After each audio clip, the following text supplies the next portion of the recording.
Assalamualaikum warahmatullahi wabarakatuh.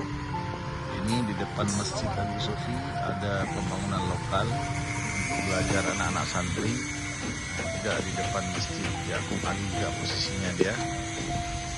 Ini tanggal 28 Maret atau bertepatan dengan 28 Ramadan. Ini sudah siap bambu-bambunya. Nanti selesai rapat lebaran akan dipasang tripek dan besi. Di awal-awal lebaran akan dilakukan pengecoran dan membutuhkan sumbangan atau wakaf semen untuk pengecoran lantai dan semen untuk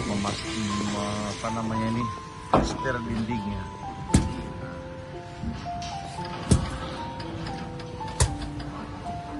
Ini juga sudah sudah masang. Ini besi-besinya sudah masuk sebagian besarnya, walaupun masih ada yang kurang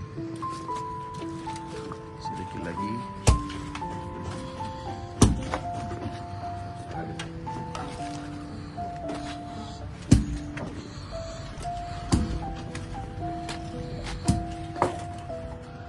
Sudah dipasang bambu semuanya.